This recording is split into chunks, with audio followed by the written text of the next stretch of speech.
ಬನ್ನಿ ವೀಕ್ಷಕರೇ, ಈಗ ಮತ್ತೆ ನಾವು ಮಾತುಕತೆಯನ್ನು ಮುಂದುವರಿಸೋಣ.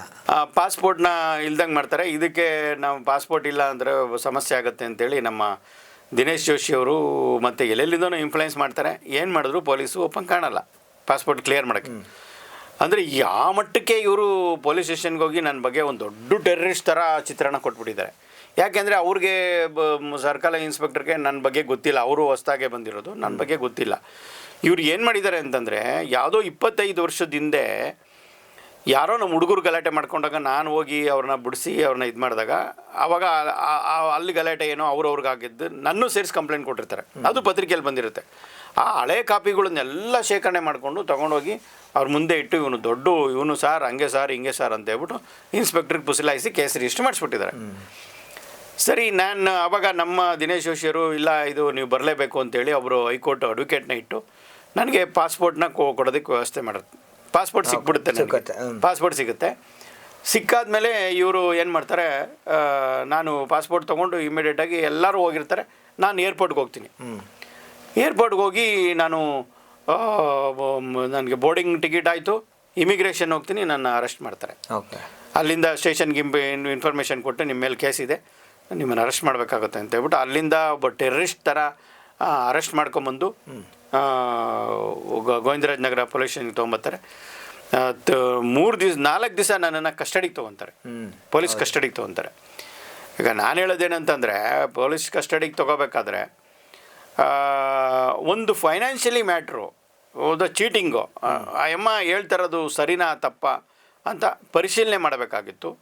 ಆಮೇಲೆ 4 ದಿವಸ ಕಸ್ಟಡಿಗೆ ತೊಗೊತಾರೆ. ಇದು ಒಂದು ಬೇಲ್ ಆಗೋವಂಥ ಕೇಸ್, ಇದೇನು ದೊಡ್ಡ ಇದಲ್ಲ. 4 ದಿವಸ ಕಸ್ಟಡಿ ತೊಗೊಂಡು ನನ್ನ ಹೀನಾಯವಾಗಿ ನಡೆಸ್ಕೊತಾರೆ. ಇರಲಿ, ಅದು ಪೊಲೀಸವ್ರಿಗೆ ಒಂದು ಕಂಪ್ಲೇಂಟು ಅಂತ ಬಂದಾಗ ಅವರು ಎಲ್ಲರೂ ಒಂದೇ, ಮಿನಿಸ್ಟರ್ ಆಗ್ಬೋದು, ಕಳ್ಳ ಆಗ್ಬೋದು, ಎಲ್ಲರೂ ಒಂದೇ, ಅದ್ರ ಬಗ್ಗೆ ನನ್ನ ಇದಿಲ್ಲ. ಆದರೆ ಒಂದು ಇವತ್ತು ನಮ್ಮ ಬದುಕು ಸಾಗಬೇಕು ಅಂತಂದರೆ ಪೊಲೀಸ್ ಡಿಪಾರ್ಟ್ಮೆಂಟು ಬೇಕೇ ಬೇಕು. ಇಲ್ಲಾಂದರೆ ಯಾರೂ ಬದುಕೋಕ್ಕಾಗಲ್ಲ ಸಮಾಜದಲ್ಲಿ. ಅಂಥ ಒಂದು ಇದಕ್ಕೇ, ಒಂದು ನ್ಯಾಯಾಲಯಕ್ಕೇ ಮಣ್ಣೆರ್ಚಿಬಿಟ್ಟು ಇವತ್ತು ಸುಳ್ಳು ಕೇಸುಗಳನ್ನು ಹಾಕಿ ಈ ರೀತಿ ಮಾಡಿದಾಗ ಎಷ್ಟೋ ಜನ ಊರು ಬಿಟ್ಟು ಹೋಗ್ತಾರೆ, ಆತ್ಮಹತ್ಯೆ ಮಾಡ್ಕೊತಾರೆ, ಮತ್ತು ಅವ್ರ ಫ್ಯಾಮಿಲಿನೇ ನಾಶ ಆಗೋಗುತ್ತೆ. ಹಾಗೆ ನನ್ನ ಒಂದೇ ದಿವಸದಲ್ಲಿ ನನ್ನನ್ನು ರೋಡ್ಗೆ ಹಾಕಿ ಅವಮಾನ ಮಾಡಿ ಎಲ್ಲ ಐಟಮ್ಸು ನಂದು ರೋಡಲ್ಲಿ ಬೀಳಿಸಿ 4 ಲಾರಿ ಐಟಮ್ಸ್ ರೋಡಲ್ಲಿ ಬೀಳುತ್ತೆ. ಅದೇ ಟೈಮಲ್ಲಿ ಪಾಸ್ಪೋರ್ಟು ಎಲ್ಲ ಎಂಟೈರ್ ಇವತ್ತು ನನ್ನ ಹತ್ರ ಒಂದು ID ಕಾರ್ಡು ಕೂಡ ಇಲ್ಲ. ಸೊ ಇದ್ರ ಮಧ್ಯೆ ಇಷ್ಟೆಲ್ಲ ಆಗಿದೆ, ಇದ್ರ ಮಧ್ಯೆ ಅವರೊಂದು ಆರೋಪ ಮಾಡ್ತಾರೆ. ಸೊ ನೀವು ಹೇಳ್ತಿದ್ದೀರಿ, ಈಗ ಅವ್ರು ಫೋನ್ ಮಾಡಿದ್ರು, ಅವ್ರು ಬಂದರು, ಸೊ ಸೇವೆ ಅನ್ನೋ ಹೆಸರಲ್ಲಿ ಮಾಡ್ಕೊಂಡ್ರು, ಇದು ದುಡ್ಡಿನ ವ್ಯವಹಾರ ಅಲ್ಲಿರಲಿಲ್ಲ. ಸೊ ಕಾರ್ಯಕ್ರಮ ನಡೀತಾ ಇರುವಂಥ ಸಂದರ್ಭಗಳಲ್ಲಿ ಹಣದ ಅಗತ್ಯ ಬಿದ್ದಾಗ ಅವ್ರು ಹೇಳ್ತಾರೆ, ಒಂದು ಸಲ 5 ಲಕ್ಷ ನನಗೆ ತುಂಬ ತೊಂದರೆ ಇದೆ ಹಾಕಿ ಅಂತಂದರು. ಆಮೇಲೆ 4.25 ಲಕ್ಷ ಒಂದ್ಸಲ ಹಾಕಿದ್ವಿ. ಇನ್ನೊಂದ್ಸಲಿ ಬಂದು ಕಾಲು ಹಿಡ್ಕೊಂಬಿಟ್ರು, ಇಲ್ಲಿ ಬೋರ್ಡಿಂಗ್ ಆಗಿರಲಿಲ್ಲ ಎಂದು, ಅಲ್ಲಿ ಅವರಿಗೆ ಒಂದು ಅಕಾಮಿಡೇಷನ್ ಇರಲಿಲ್ಲ, ದುಡ್ಡು ಬೇಕಾಗಿತ್ತು. ಸೊ ಹಂಗಿದ್ದಾಗ 10 ಲಕ್ಷ ಹಾಕಿದ್ವಿ, ಒಟ್ಟು ಈ ರೀತಿ 20 ಲಕ್ಷ ನಾವು ಹಾಕಿದ್ವಿ ಅನ್ನುವಂಥ ಮಾತುಗಳನ್ನು ಹೇಳ್ತಾರೆ. ಅದರಲ್ಲಿ ಏನೋ ಒಂದು 10 ಲಕ್ಷದ ಚಿಲ್ಲರೆ ಕೊಟ್ಟಿದ್ದಾರೆ, ಇನ್ನು 9.25 ಲಕ್ಷ ಕೊಡಬೇಕು, ಅದರಲ್ಲೂ ಏನು ಮಾಂಗಲ್ಯ ಮತ್ತು ಒಡವೆನೆಲ್ಲ ಅಡ ಇಟ್ಟು ನಾವು ಕೊಟ್ಟಿರೋದು ಅನ್ನುವಂಥ ಆರೋಪ ಮಾಡ್ತಾರೆ. ಇನ್ನು 9.25 ಲಕ್ಷ ಕೊಡಬೇಕು, ಅದಕ್ಕೆ ಬಡ್ಡಿ ಸೇರಿಸಿ ಕೊಡಬೇಕು. ಆದರೆ ನಾನು ಎಷ್ಟೋ ಸಲ ಫೋನ್ ಮಾಡ್ತೀವಿ, ಇದು ಮಾಡ್ತೀವಿ, ಏನೇ ಮಾಡಿದ್ರು ಕೂಡ ಅವರು ರೆಸ್ಪಾನ್ಸ್ ಮಾಡಲಿಲ್ಲ. ಎಲ್ಲ ಇಲ್ಲದೆ ಇದ್ದಾಗ ನಾವು ಅನಿವಾರ್ಯವಾಗಿ ಇವತ್ತು ಮೀಡಿಯಾ ಮುಂದೆ ಬಂದಿದ್ದೀವಿ ಅನ್ನುವಂಥ ಮಾತನ್ನು ಹೇಳ್ತಾರೆ. ಸೊ ಇದ್ರ ಬಗ್ಗೆ ಏನು ಹೇಳ್ತೀರಿ? ಈಗ ನೋಡಿ, ಈಗ ನಿಮಗೆ ಈಗ ಮೀಡಿಯಾ ಮುಂದೆನೇ ತೋರಿಸಿದ್ದೀನಿ 10,68,000 ಒಪ್ಕೊಂಡಿದ್ದಾರೆ. ಎಷ್ಟು ಹಾಕಿದ್ದಾರೆ? ಒಂದು 68,000 ರೂಪಾಯಿ. ಅಂದರೆ ಇಲ್ಲಿ 10 ಲಕ್ಷ ಚಿಲ್ಲರೆವರೆಗೂ ಕೊಟ್ಟಿದ್ದಾರೆ ಮನುಷ್ಯ ಅಂತಂದರೆ ಇದ್ರ ಅರ್ಥ ಏನು? ಕೊಡ್ತಾರೆ, ಇನ್ನು ಮಿಕ್ಕಿದ್ದು ಇನ್ನೊಂದಷ್ಟು ಕೊಡ್ತಾರೆ ಅಂತ ಅಲ್ವಾ? ಹೌದು. ಇಲ್ಲಿ ಕೊಡದಲ್ಲೇ ಇರೋ ದುಡ್ಡು. ಈಗ ನೀವು ಸ್ಪಾನ್ಸರ್ಶಿಪ್ ತಂದಿರೋ ಹಣನ ಸ್ಪಾನ್ಸರ್ಶಿಪ್ ಅಮ್ಮ ಇನ್ನೊಂದು ಮೀಡಿಯಾದವ್ರಿಗೆ ಹೇಳ್ತಾರೆ, ಅಮ್ಮ ಸರ್ ಗೌರ್ಮೆಂಟವ್ರು ಯಾರಾದ್ರೂ ಅವ್ರು ಕ್ಯಾಶ್ ಕೊಡ್ತಾರಾ ಸರ್, ಅದನ್ನು ಚೆಕ್ ಮೂಲಕ ಕೊಡ್ತಾರೆ ಅಂತ. ಇದು ಇಲ್ಲಿ ಯಾರೂ ಕಿವಿಗೆ ಹೂವು ಇಕ್ಕೊಂಬಂದಿಲ್ಲ. ನನಗೆ ಗೊತ್ತಿದೆ ನೀ ಎಲ್ಲಿ ಅಮೌಂಟ್ ತಗೊಂಬಂದೆ, ನೀನು ಎಲ್ಲಾಗದೆ, ಎಷ್ಟು ಅಮೌಂಟ್ ಬಂತು ಎಲ್ಲವೂ ಗೊತ್ತಿದೆ ನನಗೆ, ಆಯಿತಾ? ಒಬ್ಬ ಮನುಷ್ಯನ ಈಗ ಮಲಗಿರೋ ಟೈಮಲ್ಲಿ ಕ್ಲೋರೋಫಾರಮ್ ಇಟ್ಟು ಕೈ ಕಾಲು ಕಟ್ಟಾಕ್ಬಿಟ್ಟು ಒತ್ಕೊಂಡೋದ್ರೆ ಎಂಥವನು ಅಸಹಾಯಕನಾಗ್ತಾನೆ. ಅದೇ ಥರ ನನ್ನನ್ನು ಮಾಡಿರೋದು. ಆಯಿತಾ. ನಾನು ಎಚ್ಚರವಾಗಿ ಇದ್ದಾಗ ಬಂದಿದ್ದರೆ ಅದು ಏನು ಅಂತ ನಾನು ತೋರಿಸ್ತಾ ಇದ್ದೆ. ನನಗೆ ಎಚ್ಚರ ಇಲ್ದಿರೋವಾಗ ಬಂದು ಎಚ್ಚರ ತಪ್ಪಿಸಿ ನನ್ನನ್ನು ಈ ಮಟ್ಟಕ್ಕೆ ಮಾಡಿರೋದು, ಇದು ನನಗೆ ಇನ್ನೊಂದು ಎಚ್ಚರಿಕೆ. ನನ್ನ ಏನು ಜೀವನ ಶೈಲಿನ ಬೇರೆ ಥರ ಮಾಡ್ಕೊಳ್ಳೋಕ್ಕೆ ಅವಕಾಶ ಮಾಡಿಕೊಟ್ಟಂಗೆ ಆಗಿದೆ. ಸೊ ಇನ್ನೊಂದು ಹೇಳ್ತಾರೆ, ಈಗ press club, Karnataka press club council ಅನ್ನೋದೇ ಒಂದು ಅನಧಿಕೃತ, ಅಲ್ಲಿ ಸಮಿತಿಗಳೇ ಇರಲಿಲ್ಲ, ಕಮಿಟಿನೇ ಇರಲಿಲ್ಲ, ಮತ್ತು ಯಾರು ಕಾರ್ಯದರ್ಶಿ, ಖಜಾಂಚಿ ಈ ಥರ ಯಾವುದೂ ಇರಲಿಲ್ಲ. ಸೊ ಡಾಕ್ಟರ್ ಸಿ ಸೋಮಶೇಖರ್ ಅವರಿಂದ ನಮ್ಗೆ ಆದೇಶ ಪತ್ರ ಕೊಡ್ತಿದ್ರು, ಮತ್ತು ನಮ್ಗೆ ಇದೆಲ್ಲ ಕೊಡೋದು ಕೂಡ ದುಡ್ಡನ್ನ ಒಂದು ಅಕ್ಸೆಪ್ಟ್ ಮಾಡ್ತಿದ್ರು. ಈಗ ಒಂದು ರಾಜ್ಯಾಧ್ಯಕ್ಷೆ ಅಂತ ಮಾಡಬೇಕು ಅಂತಂದಾಗ ನಮ್ಮಲ್ಲಿ ದುಡ್ಡು ಇಸ್ಕೊಂಡ್ರು, ಮೆಂಬರ್ಶಿಪ್ ಕೊಡೋದಕ್ಕೆ ದುಡ್ಡು, ಈ ಥರ 700,000 ಜನಕ್ಕೆ ಇವತ್ತರ ಇಸ್ಕೊಂಡಿದ್ರೆ ಎಷ್ಟಾಗುತ್ತೆ ಅನ್ನೋಂಥ ಆರೋಪ ಇದೆ. ನಿಜಕ್ಕೂ ಆ ಥರ ಈಗ ಕ್ಲಬ್ ನಿಮ್ಮ ಕೌನ್ಸಿಲಲ್ಲಿ ಈ ಥರ ಇದೆಯಾ ಒಂದು ವ್ಯವಸ್ಥೆ ಅಂತ? ಈಗ ನಮ್ಮಲ್ಲಿ ಏನಂತಂದರೆ, ಇದು ಟ್ರಸ್ಟ್, ಈ ಟ್ರಸ್ಟಲ್ಲಿ 3 ಜನ ಇರ್ತಾರೆ, 3 ಜನಕ್ಕೆ ಅಧಿಕಾರ, 3 ಜನರಲ್ಲಿ ಅಧಿಕಾರ ನನಗೆ ಜಾಸ್ತಿ ಇರೋದು, ಆಯಿತಾ. ನಾವು ಏನು ಡಿಸೈಡ್ ಮಾಡ್ತೀವಿ ಅದೇ ಥರ ಕಮಿಟಿನ ರಚನೆ ಮಾಡ್ಕೊತೀವಿ. ಈಗ ನಾವು ಆದೇಶ ಪತ್ರನ ಕೊಡಬೇಕಾದ್ರೆ ನಾವೇನು ವಿಶ್ವ ಕನ್ನಡ ಹಬ್ಬಕ್ಕೆ ಆದೇಶ ಏನು ಕೊಡ್ತೀವಲ್ಲ, ಅವರು ಕೆಲಸ ಮಾಡಲಿ ಅಂತ ಕೊಡ್ತೀವಿ, ಅವ್ರಿಗೆ ಒಂದು ರೆಕಗ್ನೈಸು. ಈಗ ನೀವೊಂದು ಕೆಲಸಕ್ಕೆ ಸೇರಿದ್ರೆ ನಿಮಗೊಂದು ಅಪಾಯಿಂಟ್ಮೆಂಟ್ ಲೆಟ್ರ್ ಕೊಡಲ್ವಾ, ಅದೇ ಥರ ನಾವು ವಿಶ್ವ ಕನ್ನಡ ಹಬ್ಬದಲ್ಲಿ ನಮ್ಮಲ್ಲಿ ಕೆಲಸ ಮಾಡಲಿಕ್ಕೋಸ್ಕರ ಅವ್ರಿಗೊಂದು ಪೋಸ್ಟ್ ಕೊಡ್ತೀವಿ, ಏನು ಅಥವಾ ಸಂಚಾಲಕರಾಗ್ಬೋದು ಅಥವಾ ನಿರ್ದೇಶಕರಾಗ್ಬೋದು, ಈ ರೀತಿ ಪೋಸ್ಟ್ ಕೊಡ್ತೀವಿ. ಆ ಪೋಸ್ಟ್ ಕೊಡಬೇಕಾದ್ರೆ ಹಿರಿಯರು ಇರಬೇಕು ಅಂತೇಳಿ ನಾವು ಹಿರಿಯರಿಂದ ನಾವು ಆ ಪೋಸ್ಟ್ನ ಕೊಡ್ತೀವಿ. ಇದುವರೆಗೂ ನಾವು ಆ ಪೋಸ್ಟ್ ಕೊಡೋದಕ್ಕೆ ಒಬ್ಬರ ಹತ್ರ ಒಂದೇ ಒಂದು ಪೈಸಾ ತೊಗೊಂಡಿದ್ದೀವಿ ಅಂತಂದರೆ ನಾವು ಹೇಳಿದ್ದು ನಾವು ಮಾಡಿಸ್ಕೊತೀವಿ. ಇದು ಸುಳ್ಳು ಆರೋಪ, ಸುಳ್ಳೆ ಒಬ್ಬ ಮನುಷ್ಯನ ಮೇಲೆ. ಇದು ದುಡ್ಡಿನ ಮ್ಯಾಟ್ರೇ ಅಲ್ಲ, ಕಾರ್ಯಕ್ರಮ ನಿಲ್ಲಿಸಬೇಕು ಅನ್ನೋ ಒಂದು ಹಠ, ದುರಾಲೋಚನೆ. ಅದು ಅವ್ರು ಇನ್ನೊಂದು ಕಡೆ ಹೇಳ್ತಾರೆ, ಕಾರ್ಯಕ್ರಮ ನಿಲ್ಲಿಸಬೇಕು ಅನ್ನೋದಕ್ಕಿಂತ ಹೆಚ್ಚಾಗಿ ಅವರಿಗೆ ನಮಗೆ ದುಡ್ಡು ಕೊಡಬೇಕು, ಆದರೆ ಅವ್ರು ನಮಗೆ ಸರಬರಾಗಿ ಕರೆದು ಮಾತಾಡ್ತಿದ್ರೆ ಆಗೋಗಿರೋದು, ಅಥವಾ ಇದು ಮಾಡಿದರೆ ಆಗೋಗಿರೋದು. ಸೊ ನಾವು ಫೋನ್ ಮಾಡಿದಾಗ ಸಿಗಲಿಲ್ಲ, ಮತ್ತು ಕೇಳಿದಾಗ ಆಮೇಲೆ ಇನ್ನೊಂದು ಕಡೆ ಹೇಳ್ತಾರೆ, ಧಮಕಿ ಹಾಕಿದ್ದಾರೆ, ನಿಮ್ಮ 1 ನಿಮಿಷದಲ್ಲಿ ಮುಗಿಸುವಂಥದ್ದು ಶಕ್ತಿ ನನ್ನಲ್ಲಿದೆ, ಅದು ರೆಕಾರ್ಡ್ ಕೂಡ ಇದೆ ನಮ್ಮಲ್ಲಿ ಅಂತ ಹೇಳ್ತಾರೆ. ಸೊ ಈ ಆರೋಪದ ಬಗ್ಗೆ ಏನು ಹೇಳ್ತೀರಾ ಸರ್?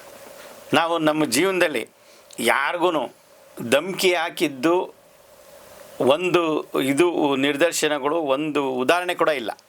ಯಾಕೆಂದರೆ ನಾನು ಒಬ್ಬ ಪತ್ರಕರ್ತನಾಗಿ ನಾನೇನು ಒಬ್ಬ ಆರ್ಡಿನರಿ ಪತ್ರಕರ್ತ ಅಲ್ಲ. ಎಂಥ ಟೆರರಿಸ್ಟ್ಗಳ ಬಗ್ಗೆ ಬರೆದಿದ್ದೀವಿ, ನಕ್ಸಲೈಟ್ಗಳ ಬಗ್ಗೆ ಬರೆದಿದ್ದೀವಿ, ರೌಡಿಗಳ ಬಗ್ಗೆ ಬರೆದಿದ್ದೀವಿ, ಭ್ರಷ್ಟಾಚಾರಗಳ ಬಗ್ಗೆ ಬರೆದಿದ್ದೀವಿ, ಡಿಪಾರ್ಟ್ಮೆಂಟು ನಡೀತಕ್ಕಂಥ ಅನ್ಯಾಯಗಳ ಬಗ್ಗೆ ಬರೆದಿದ್ದೀವಿ.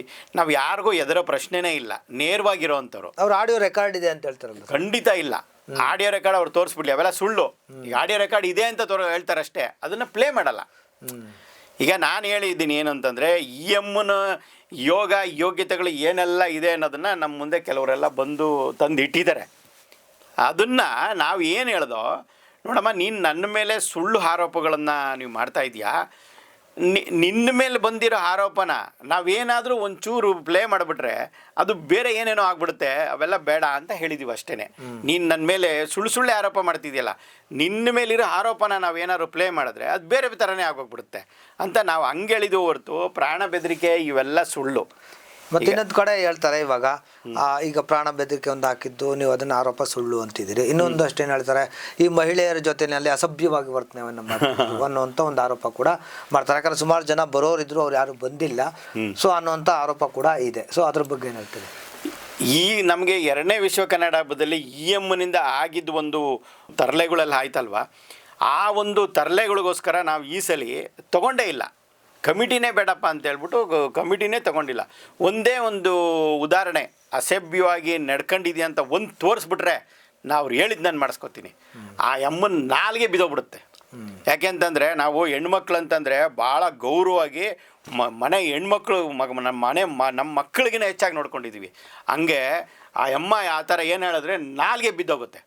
ಯಾಕೆ ಅಂತಂದರೆ ನಾನು ಆ ಅಮ್ಮನಿಗೆ ಒಂದು ವಾಯ್ಸ್ ಕಳಿಸ್ತೀನಿ, ಏನಂತ, ನೋಡಮ್ಮ ನೀವು ಏನು ಉಪಕಾರ ಮಾಡಿದ್ರಿ ಅದಕ್ಕೆ ನಾನು ನಿಮ್ಮ ಕಾಲಿಗೆ ಬಿದ್ದಿದ್ದೀನಿ, ಆಯಿತಾ.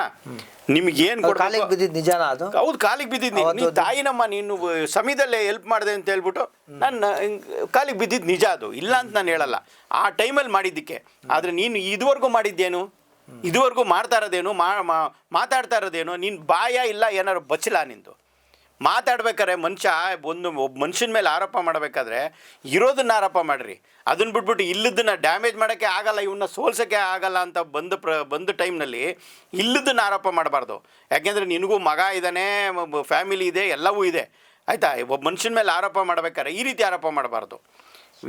ಇನ್ನೊಬ್ರು ಹೇಳ್ತಾರೆ, ಈಗ ರಂಜಿತಾ ಸುಂದರನ್ ಅವರು ಹೇಳ್ತಾರೆ, ಅವರು ನನ್ನ ಹತ್ರನೂ ಕೂಡ 4 ಲಕ್ಷದ್ದು ಅಲ್ಲಿ ಸಿಂಗಾಪುರಲ್ಲಿ ಅಕಾಮಿಡೇಷನ್ ಇರಲಿಲ್ಲ, ನಾನು ಅಲ್ಲಿ ಕಾಂಟ್ಯಾಕ್ಟನ್ನು ಉಪಯೋಗಿಸ್ಕೊಂಡು ಮಾಡಿದ್ವಿ, ಆಗಲೂ ಕೂಡ ದುಡ್ಡು ಅವ್ರ ಹತ್ರ ಇರಲಿಲ್ಲ, ಸಿಂಗಾಪುರ್ ಡಾಲರ್ಸ್ ಇಲ್ಲ ಅಂತೇಳಿ ನಾನೇ ಒಂದು 4,000 ಎಷ್ಟು ಸಿಂಗಾಪುರ್ ಡಾಲರ್ಸ್ನ ಕೊಡಿಸಿದೆ.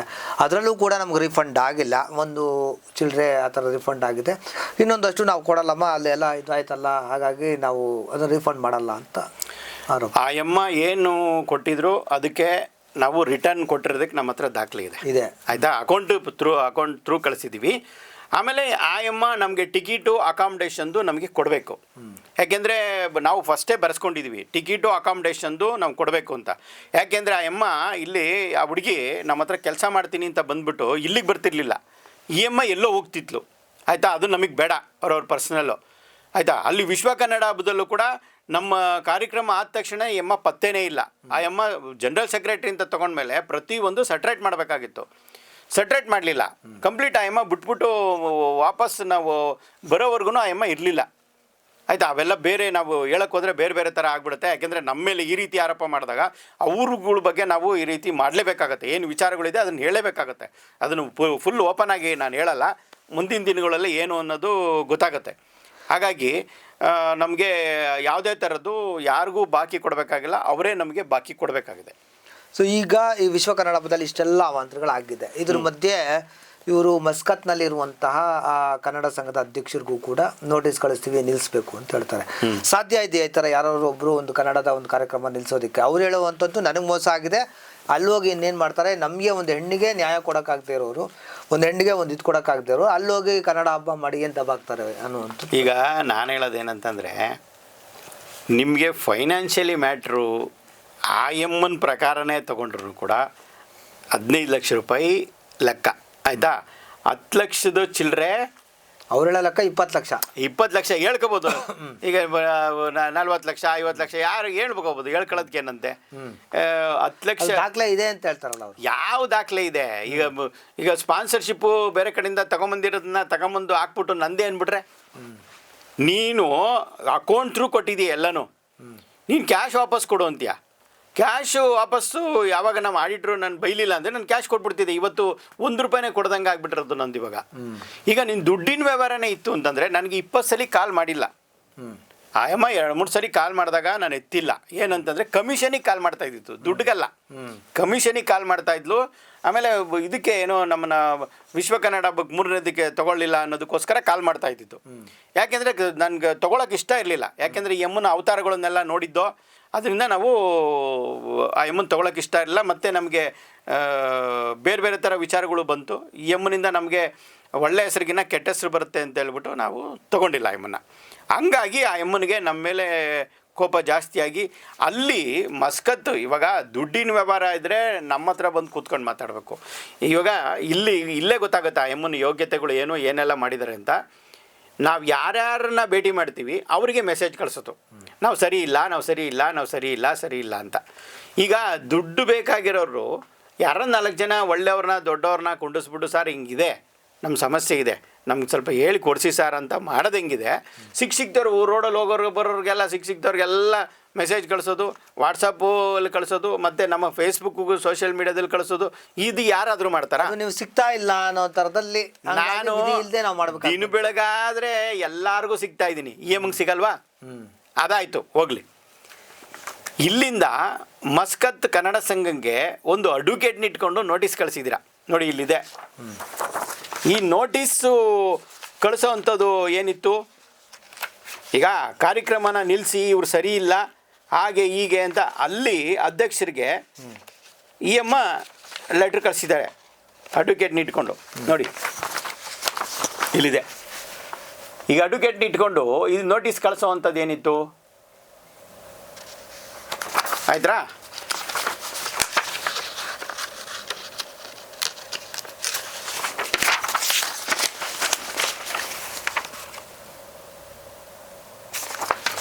ಈಗ ಈಗ ಕನ್ನಡದ ಮೇಲೆ ನಿಂಗೆ ನಿಜವಾಗ್ಲೂ ಅಭಿಮಾನ ಪ್ರೀತಿ ಇದ್ದರೆ ಕಾರ್ಯಕ್ರಮ ನಡೀಲಪ್ಪ, ಆಮೇಲೆ ಕೂತ್ಕೊಂಡು ಮಾತಾಡೋಣ.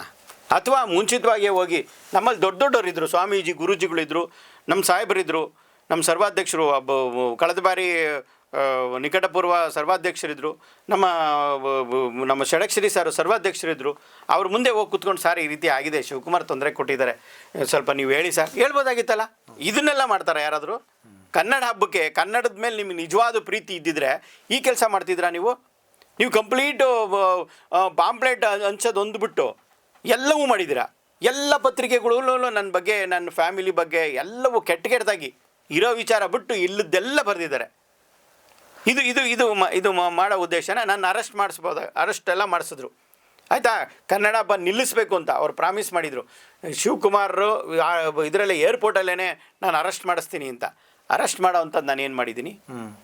ಅಲ್ಲಿ ಕನ್ನಡ ಸಂಘದವ್ರಿಗೆ ಎಲ್ಲರಿಗೂ ಪ್ರತಿಯೊಬ್ಬರಿಗೂ ವಾಟ್ಸಪ್ಪಲ್ಲಿ ಕಳಿಸಿದ್ದಾರೆ, ಕಾರ್ಯಕ್ರಮ ನಡೆಯಲ್ಲ, ನಡೆಸಬೇಡಿ, ಪ್ರಾಬ್ಲಮ್ ಆಗುತ್ತೆ ಅಂತ. ಅಲ್ಲಿ ಮಸ್ಕತ್ ಕಾನ್ಸುಲೇಟ್ಗೂ ಕೂಡ ಲೆಟ್ರ್ ಕಳಿಸಿದ್ದಾರೆ. ಅಲ್ಲಿ ಎಷ್ಟು ಪ್ರಾಬ್ಲಮ್ ಆಗಿದೆ ಅಂದರೆ ಅಷ್ಟು ಪ್ರಾಬ್ಲಮ್ ಆಗಿದೆ. ಅವರು ತುಂಬಾ ಬೇಜಾರು ಮಾಡ್ಕೊಂಡಿದ್ದಾರೆ. ಸರ್ ಇದು ಯಾರು ಸರ್ ಎಮ್ಮ, ನಾವು ನಿಮ್ಮ ಜೊತೆ ನಿಂತ್ಕೋತೀವಿ, ಕಾನೂನು ರೀತಿಯಲ್ಲಿ ಹೋರಾಟ ಮಾಡೋಣ, ಆ ಎಮ್ಮನಂತೂ ಬಿಡ್ಕೊಡ್ದು ಅಂತ.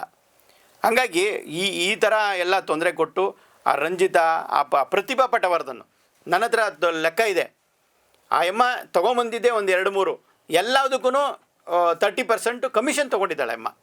ಕಮಿಷನ್ ತೊಗೊಂಡು ಕೂಡ ಇವರು ಕನ್ನಡ ಹಬ್ಬ ಅಂತಾರೆ, ಕಮಿಷನ್ನು ಅಂತ ಬರ್ತಾರೆ. ಈಗ ನಾನು ಓಪನ್ನು ಎಲ್ಲ ಅಕೌಂಟು ಕೊಟ್ಬಿಡ್ತೀನಿ. ನನ್ನ ಅಕೌಂಟಲ್ಲಿ ಏನೋ ದುಡ್ಡು ಇದೆಯಾ, ಲಕ್ಷಾಂತರ ರೂಪಾಯಿ ದುಡ್ಡು ಮಾಡ್ಕೊಂಡಿದ್ದೀವ, ಎಲ್ಲರ ಹತ್ರ 100 ಕೋಟಿ ಮಾಡ್ಕೊಂಡಿದ್ದಾರೆ, 50 ಕೋಟಿ. ಯಾರ್ರೀ 50 ಕೋಟಿ ಕೊಡ್ತಾರೆ, 100 ಕೋಟಿ ಕೊಡ್ತಾರೆ? ಒಂದು 10,000 ರೂಪಾಯಿ ಒಂದು ಸ್ಪಾನ್ಸರ್ ಕೊಡೋದಕ್ಕೆ ಹಿಂದೆ ಮುಂದೆ ನೋಡ್ತಾರೆ. ಅಂಥದ್ರಲ್ಲಿ 100 ಕೋಟಿ ಯಾರು ಕೊಡ್ತಾರೆ? ಸೊ ಈಗ ಇಷ್ಟೆಲ್ಲ ಅಧ್ವಾನಗಳೆದ್ದೋಗಿದೆ, ಇಷ್ಟೆಲ್ಲ ಆಗ್ತಾ ಇದ್ದಾವೆ. ಸೊ ಇದ್ರ ಬಗ್ಗೆ ನೀವು ಮುಂದಿನ ಕ್ರಮಗಳು ಏನನ್ನು ತೊಗೊಂಡಿದ್ದೀರಾ, ಏನನ್ನು ತೊಗೋತೀರಾ? ಮುಂದಿನ ಕ್ರಮ ಅಂತಂದರೆ, ನಮ್ಮನ್ನು ರೋಡಿಗೆ ಬೀಳಿಸಿದ್ದಾಯಿತು, ನಮ್ಮ ಮರ್ಯಾದೆ ಮೂರ ಬಟ್ಟೆ ಆಗೋಯ್ತು. ಜನ ನಮ್ಮನ್ನು ಅವ್ರು ನಂಬಬೇಕು ಅಂತಂದರೆ ಇನ್ನೂ ಟೈಮ್ ತೊಗೊಳುತ್ತೆ. ಇವ್ರು ನಮ್ಮನ್ನು ಫ್ರಾಡ್ ಅಂತ ಕಳಿಸಿದ್ದಾಯಿತು. ನಮ್ಮನ್ನು ಫ್ರಾಡ್ ಅಂತ ಕಳಿಸಿದ್ದಾಳೆ ಅವಳು. ಮಸ್ಕತ್ ಕನ್ನಡ ಸಂಘಕ್ಕೆ ಫ್ರಾಡ್ ಅಂತ ಕಳಿಸಿ, ಇವ್ರ ಅಪ್ಪನಿಗೆ ನಾನು ಫ್ರಾಡ್ ಮಾಡಿದ್ದೀನ? ಇವ್ರು ಇರೋ ಯೋಗ್ಯತೆಗೆ ಬಂದು ಕನ್ನಡದ ಕೆಲಸ ಮಾಡೋದು ಬಿಟ್ಬಿಟ್ಟು, ನಾವು ಕನ್ನಡದ ಕೆಲಸ ಮಾಡೋರನ್ನ ನೀವು ಈ ರೀತಿ ಮಾಡ್ತೀರಿ ಅಂದರೆ ಫ್ರಾಡ್ ನಾವ ಅವರ? ಎಲ್ಲರಿಗೂ ನಾವು ಫ್ರಾಡ್ ಏನು ಮಾಡಿದ್ದೀನಿ? ದುಡ್ಡು ಕೊಟ್ಟಿರೋದು ಫ್ರಾಡ್ ಅಲ್ವಾ? ನೀನು ಕೊಟ್ಟಿರೋದಕ್ಕೆ ವಾಪಸ್ ಕೊಟ್ಟಿದ್ದಿಲ್ಲ. ನಿನಗೆ ಎಷ್ಟು ಎಲ್ಲ ಪ್ರತಿಯೊಂದು ನೋಡಿ, ಇಲ್ಲಿ ಅವಳನ್ನ ಯಾವ ಮಟ್ಟಕ್ಕೆ ನಾವು ಬಿಂಬಿಸಿದ್ದೀವಿ ಅಂತಂದರೆ ನೋಡಿ, ಅವ್ರ ಸಂಸ್ಥೆದು 2 ಪೇಜು ಅಡ್ವರ್ಟೈಸ್ಮೆಂಟ್ ಹಾಕಿದ್ದೀವಿ. ಅವರು ರಂಜಿತಾ ಅನ್ನೋ ಹುಡುಗಿ ಹೇಳ್ತಾಳೆ, ಸಚಿವರು ಮುಂದೆನೇ ಬಂದು ಹೇಳೋದು, ಕನ್ನಡ ಹಬ್ಬ ನಿಲ್ಲಿಸ್ತೀವಿ, ನಾವು ಬಿಡೋದಿಲ್ಲ, ಕನ್ನಡ ಹಬ್ಬ ಹೆಂಗಾಗುತ್ತೆ ನಮ್ಮದು ಅಂತ.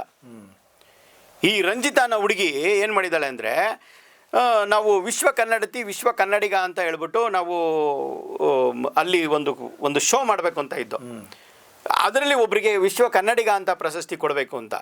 ಅಲ್ಲಿರೋರ್ಗೊಬ್ಬರಿಗೆ, ಇಲ್ಲಿರೋರ್ಗೊಬ್ಬರಿಗೆ, ಇಲ್ಲಿಂದ ಒಂದು 20-25 ಜನ ಎಲ್ಲರೂ ರೆಡಿಯಾಗಿ ಅವ್ರದ್ದು ಆಡಿಷನ್ ಆಗಿ, ಪಾಪ ಅವನು ಆದರ್ಶ ಅಂತ ನಮ್ಮ ಹುಡುಗ, ಅವನು ಆದರ್ಶ ಮತ್ತು ಬಕಾಶಾಲಿ ಅಂತ 2 ಹುಡುಗರು ಅವರೊಂದು ಸ್ಟಾರ್ ಹೋಟ್ಲಲ್ಲಿ ಶೋ ಮಾಡ್ತಾರೆ. ಇದನ್ನು ಆಡಿಷನ್ ಒಂದು ಶೋ ಮಾಡ್ತಾರೆ.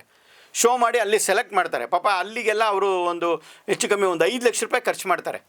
ಇಲ್ಲಿಂದ ನಾವು ಅಲ್ಲಿಗೆ ಇವ್ರನ್ನ ಮಾಡೆಲ್ಸ್ನ ಕರ್ಕೊಂಡು ಹೋಗ್ಬೇಕು ಅಂತ ಹೇಳ್ಬಿಟ್ಟು ಅವರಿಗೆ ಫೋನ್ ಮಾಡಿ ಈ ಹುಡುಗಿ ಹೇಳ್ತಾಳೆ, ನೀನು ಹೋಗ್ಬೇಡ, ನಿನ್ನ ಮೇಲೆ ಕೇಸ್ ಆಗಿಬಿಡುತ್ತೆ, ನಂದು ಟೈಟ್ಲ್ ಅದು, ನೀನು ಹೆಂಗೆ? ಇವ್ರ ಅಪ್ಪಂದೇನ್ರಿ ಟೈಟ್ಲು? ನಾವು ವಿಶ್ವ ಕನ್ನಡ ಹಬ್ಬದಲ್ಲಿ ನಾವು ಮಾಡಿರೋದು, ನನ್ನ ಟೈಟ್ಲ್ ಅಂತೆ, ಇವ್ರ ಅಪ್ಪ ಕೊಟ್ಟಿದ್ದಾನ ಟೈಟ್ಲನ್ನ? ನಮ್ಮದು ಟೈಟ್ಲು, ನೀವು ಹೆಂಗೆ ಹೋಗ್ತೀರಾ ಅಂತ ಅವಳು ಅವನು ಭಯ ಬೀಳಿಸ್ಬಿಟ್ಟು, ಪಾಪ ಒಳ್ಳೆ ಹುಡುಗ ಅವನು ಬರಲಿಲ್ಲ. ಎಲ್ಲರಿಗೂ ಕಳಿಸ್ಬಿಟ್ಟಿದ್ದಾಳೆ. ಎಲ್ಲ ಯಾರ್ಯಾರು ಮಾಡಲ್ಗಳಿದ್ದಾರೆ ಅವ್ರಿಗೆಲ್ಲ ಕಳಿಸಿದ್ದಾಳೆ. ಅವ್ರು ಯಾರು ಬರೋದಕ್ಕೆ ಹೆದರ್ಕೊಂಬಿಟ್ರು. ಅವರು ಬರ್ತೀವಿ ಅಂತ ಹೇಳ್ಬಿಟ್ಟು ಎಲ್ಲ ಟಿಕೆಟ್ ಎಲ್ಲ ಹಾಕ್ಕೊಂಡಿದ್ದರು. ಪಾಪ ಅವರು ಎಲ್ಲ ಕ್ಯಾನ್ಸಲ್ ಮಾಡ್ಕೊಂಡ್ರು, ಭಯ ಬಿದ್ದಿದ್ದೇನೋ ನಡೆಯಲ್ವಂತೆ. ಇಂಥ ಕೆಲಸ ಮಾಡೋದಾ? ನೀನು ಫೈಟ್ ಮಾಡೋಕ್ಕೆ ತಾಕತ್ತಿದ್ರೆ ನನ್ನ ಎದುರುಗಡೆ ಬಂದು ಫೈಟ್ ಮಾಡು, ನಾನು ಅದನ್ನು ಫೇಸ್ ಮಾಡ್ತೀನಿ. ಅದು ಬಿಟ್ಬಿಟ್ಟು ಎಲ್ಲರಿಗೂ ಒಳ್ಳೆ ಗುಳ್ಳೆನರಿ ಥರ ದೂರದಲ್ಲಿ ಇತ್ಕೊಂಡು ಅವ್ರುಗಳಿಗೆಲ್ಲ ವಾಟ್ಸಪ್ಪಲ್ಲಿ ಕಳಿಸೋದು, ಇದನ್ನೆಲ್ಲ ನಾನಂತೂ ಬಿಡೋದಿಲ್ಲ. ಯಾರ್ಯಾರು ವಾಟ್ಸಪ್ಪಲ್ಲಿ ಏನೇನೆಲ್ಲ ಕಳಿಸಿದ್ರೆ ಎಲ್ಲವೂ ಕೂಡ ನಾನು ಅದಕ್ಕೆಲ್ಲ ಕಂಪ್ಲೇಂಟ್ ಕೊಟ್ಟಿದ್ದೀನಿ, ಕಾನೂನು ರೀತಿಯಲ್ಲಿ ಹೋರಾಟ ಮಾಡ್ತೀನಿ. ಇವರು ಇಷ್ಟು ಜನನ ನಾನು ಜೈಲಿಗೆ ಕಳಿಸೋವ್ರಿಗೂ ಬಿಡೋದಿಲ್ಲ, ಅದನ್ನಂತೂ ಮಾಡೇ ತೀರ್ತೀನಿ. ಈಗ ಕಡೆಯದಾಗಿ ಏನು ಹೇಳೋಕ್ಕೆ ಇಷ್ಟಪಡ್ತೀರಾ ಸರ್? ಅದೇನೆ ಈ ಈಗ ಎಲ್ಲ ಹಗರಣಗಳ ಬಗ್ಗೆ. ಈಗ ನಾನು ಹೇಳೋದೇನಂತಂದ್ರೆ, ಈಗ ನಾನು ಒಂದು ವೇದಿಕೆನ ಸೃಷ್ಟಿ ಮಾಡ್ತಾ ಇದ್ದೀನಿ. ಇದಕ್ಕೆ ಗುರುಗಳು ಇವರೇ ನನಗೆ. ಯಾಕೆಂದ್ರೆ ನಾನು ಇಷ್ಟು ಕಷ್ಟ ಅನುಭವಿಸಿದ್ದೀನಲ್ಲ, ಬೇರೆ ಈ ಸಮಾಜದಲ್ಲಿ ಕರ್ನಾಟಕದಲ್ಲಿರ್ತಕ್ಕಂಥ ನನ್ನ ಕನ್ನಡಿಗರಿಗೆ ಏನೇ ಅನ್ಯಾಯ ಆದರೂ ಕೂಡ ನಾನು ಅಲ್ಲಿ ಜೊತೆಯಲ್ಲಿರ್ತೀನಿ. ಇದಕ್ಕೊಂದು ವೇದಿಕೆನ ಸೃಷ್ಟಿ ಮಾಡಿ ಆ ವೇದಿಕೆ ಮೂಲಕ ನ್ಯಾಯ ಕೊಡಿಸ್ತೀನಿ. ಮತ್ತು ಈ 4 ಜನಕ್ಕಂತೂ ನಾನಂತೂ ಬಿಡೋದಿಲ್ಲ. ಯಾಕೆಂದರೆ ನನಗೆ ಮಾಡಿದರೆ ನಾನು ಅದನ್ನು ಸಹಿಸ್ತೀನಿ. ಇದು ಇವ್ರು ಮಾಡಿರೋದು ಕನ್ನಡಕ್ಕೆ ಮಾಡಿರೋ ದ್ರೋಹ. ಇದು ಕನ್ನಡಿಗರಿಗೆ ಮಾಡಿರೋ ದ್ರೋಹ. ಕನ್ನಡ ಕೆಲಸ ಮಾಡ್ತೀವಿ ಅಂತಂದರೆ ಪ್ರತಿಯೊಬ್ಬರು ಈ ಕನ್ನಡದ ಕೆಲಸ ಮಾಡಿ ಸರ್ ಅಂತಾರೆ. ಪ್ರತಿಯೊಬ್ಬರು ಕೂಡ ನಾವು ಪ್ರೋತ್ಸಾಹ ಕೊಡ್ತಾರೆ. ಯಾರೂ ಕನ್ನಡದ ಕೆಲಸ ಮಾಡೋಕ್ಕೆ ಹೋದಾಗ ಯಾರಿಗೂ ಡಿಸ್ಟರ್ಬ್ ಮಾಡೋಕ್ಕೆ ಹೋಗಲ್ಲ. ಬಿಡ್ರಿ, ನಮಗೆ ಎಷ್ಟು ಖುಷಿ ಆಗುತ್ತೆ. ನಾವೆಲ್ಲನೂ ಯಾವುದೋ ಒಂದು ಪರ್ಚೇಸ್ ಮಾಡೋಕ್ಕೆ ಅಂತ ಹೋದಾಗ, ನಾವು ಈ ಥರ ವಿದೇಶದಲ್ಲಿ ಹಿಂಗೆ ಕಾರ್ಯಕ್ರಮ ಮಾಡ್ತಾಯಿದ್ದೀವಿ ಅಂದಾಗ, ಮಾಡಿ ಸರ್, ಅವ್ರಿಗೆ ಇನ್ನೊಂದು 100 ರೂಪಾಯಿ ಕಡಿಮೆ ಮಾಡಿಕೊಡೋ ಸಾಹೇಬ್ರಿಗೆ ಅಂತಾರೆ. ಅದು ಎಷ್ಟು ಖುಷಿ ಆಗುತ್ತೆ ನಮಗೆ. ನಾವು ಮಾಡ್ತಾ ಇರೋದು ಒಳ್ಳೆ ಕೆಲಸ ಮಾಡ್ತಾ ಇದೀವಿ ಅಂತ. ಹಂಗಿರ್ಬೇಕಾರೆ ನಮ್ಮ ಕಮಿಟಿನಲ್ಲೇ ಇತ್ಕೊಂಡು ನಮ್ಮಿಂದ ಎಲ್ಲ ಅನುಕೂಲಗಳನ್ನ ತೊಗೊಂಡು ನೀವು ಈ ಥರ ದ್ರೋಹದ ಕೆಲಸ ಮಾಡ್ತೀವಿ ಅಂತಂದರೆ ನಿಮ್ಗೆ ಮನುಷ್ಯತ್ವ ಇದೆಯಾ? ನನ್ನ ಜೊತೆಲಿ ಇತ್ಕೊಂಡು ನನ್ನ ಅಪ್ಪಾಜಿ ಅಂದ್ಕೊಂಡು ಅಪ್ಪಾಜಿಗೇನೆ ಈಗ ಈ ಥರ ಬೆನ್ನಿಗೆ ಚೂರಿ ಹಾಕ್ಬಿಟ್ರಲ್ಲ, ನಿಮ್ಗೆ ಒಳ್ಳೇದು ಮಾಡ್ತಾನ? ಇದೇ ಯಾರ ರಂಜಿತಾನ ಹುಡುಗಿ ಮನೇನ ಒಡೆದಾಕಕ್ಕೆ ಬಂದಿದ್ರು, ನೀವು ಬಿಲ್ಡಿಂಗು ವೈಲೇಷನ್ ಮಾಡಿ ಕಟ್ತಾ ಇದ್ದೀರಾ ಅಂತ ಹೇಳ್ಬಿಟ್ಟು ತೊಂದರೆ ಕೊಟ್ಟಿದ್ರು. ಆ ಸಂದರ್ಭದಲ್ಲಿ ನಾನು ಯಾರ್ಯಾರು ತೊಂದರೆ ಕೊಟ್ಟಿದ್ದಾರೆ ಅವ್ರಿಗೆಲ್ಲ ಮಾತಾಡಿ ರಿಕ್ವೆಸ್ಟ್ ಮಾಡಿಕೊಂಡು ಆ ಹುಡುಗಿಗೆ ತೊಂದರೆ ಕೊಡಬೇಡಿ, ನನ್ನ ಮಗಳು ಮನೆ ಅಂತೇಳಿ ಇದು ಮಾಡಿದ್ದಕ್ಕೆ ನನ್ನ ಮನೆಯೇ ಒಡ್ಸಾಕ್ಬಿಟ್ಟು ಅಲ್ದಿರೇ ವಿಡಿಯೋ ಮಾಡಿಬಿಟ್ಟು ಎಲ್ಲರಿಗೂ ಕಳಿಸೋದು. ಆ ವಿಡಿಯೋ ಮಾಡ್ಬೇಕಾದ್ರೆ ಅವಳು ಹೇಳ್ತಾ ಇದ್ದಾಳೆ, ವೆರಿ ಗುಡ್, ಮನುಷ್ಯತ್ವ ಇದೆಯೇನ್ರಿ ಇವ್ರಿಗೆ? ನನ್ನ ಶತ್ರುಗೆ ಯಾರಿಗಾನ ಈ ಥರ ಮನೆ ಒಡೆದೋಗಿ ಇದಾಯಿತು, ಯಾರನ್ನ ಜೈಲಿಗೆ ಹೋದ್ರು ಅಂತ ಅಂದರೆ, ಅಯ್ಯೋ ಪಾಪ ಯಾಕೆ ಹಂಗೆ ಮಾಡ್ಕೊಂಬಿಟ್ರು ಅವರು ಅಂತ ನೊಂದ್ಕೊಳ್ಳೋ ಜೀವ. ನಾನು ನೊಂದ್ಕೊತೀನಿ. ಅಂಥದ್ರಲ್ಲಿ ನಮ್ಮನೆಯಲ್ಲಿ ಅನ್ನ ತಿಂದು ನಮ್ಮನೇಲೇ ಇದ್ದುಬಿಟ್ಟು ನೀನು ರೋಡಲ್ಲಿ ಬೀಳಿಸ್ಬಿಟ್ಟು ವೆರಿ ಗುಡ್ ಅಂತೀಯಲ್ಲ ನಿನ್ನ ಮನುಷ್ಯತ್ವ ಇದೆ. ನಿನಗೂ 2 ಮಕ್ಕಳಿದಾರಲ್ವ, ಆಗಲಿ ನಿಮ್ಮ ಅಪ್ಪನಿಗಾದರೂ ಬುದ್ಧಿ ಬೇಡವಾ? ನಿಮ್ಮ ಅಪ್ಪನೂ ಕೂತ್ಕೊಂಡು ಪ್ರೆಸ್ ಮೀಟಲ್ಲಿ ಕೂತ್ಕೊಂಡು ಅವ್ರಿಗೆ ಸಪೋರ್ಟ್ ಮಾಡ್ತಾ ಇದ್ದಿಲ್ಲ, ನಿನಗಾದರೂ ಬುದ್ಧಿ ಬೇಡವಾ? ಅವತ್ತಿನ ದಿವಸ ಬಂದು ಕಾಲು ಹಿಡ್ಕೊಳ್ಳೋದು ಒಂದೇ ಬಾಕಿ, ಸರ್ ನನಗೊಂದು ಅವಕಾಶ ಕೊಡಿ ಸರ್, ನಾನು ಏನು ಅಂತ ತೋರಿಸ್ತೀನಿ ಅಂತ ತೋರಿಸೇ ಬಿಟ್ಲು ಚೆನ್ನಾಗಿ. ಆಯಿತಾ? ಇವ್ರ ಯೋಗ್ಯತೆಗೆ ಅಂತಾರಾಷ್ಟ್ರೀಯ ಮಟ್ಟದಲ್ಲಿ ಇವ್ರನ್ನ ವೇದಿಕೆಗೆ ಹಚ್ಚಿದ್ದೀನಲ್ಲ, ಇವರು ಬರೀ ಲೋಕಲಲ್ಲಿ ಅವ್ರ ರೋಡಲ್ಲಿ ಒಂದು ಕಾರ್ಯಕ್ರಮ ಮಾಡಿ ತೋರಿಸ್ಬಿಡ್ಲಿ, ನಾನು ಅವ್ರ ಕಾಲು ಕೆಳಗಡೆ ದೂರಿಸ್ಬಿಡ್ತೀನಿ. ಸೊ ಇಲ್ಲಿವರೆಗೂ ಈ ಮಸ್ಕತ್ ರಾದ್ಧಾಂತಗಳ ಬಗ್ಗೆ ಸಂಪೂರ್ಣವಾಗಿ ಚಿತ್ರಣವನ್ನು ಕೊಟ್ಟಿದ್ದೀರಾ. ಮತ್ತು ಇದೆಲ್ಲ ಏನು ಹಗರಣಗಳಿದ್ದಾವೆ ಇವೆಲ್ಲ ಸುಖಾಂತ್ಯ ಅಂತ ಕಾಣಲಿ ಅಂತ ಹೇಳಿ ಕೇಳ್ಕೊಳ್ತಾ, ನಮಗೆ ವೀಕ್ಷಕರ ಪರವಾಗಿ ನಿಮ್ಮ ಪರವಾಗಿ ವಂದನೆಗಳನ್ನು ಸಲ್ಲಿಸ್ತೀನಿ. ನಮಸ್ಕಾರ.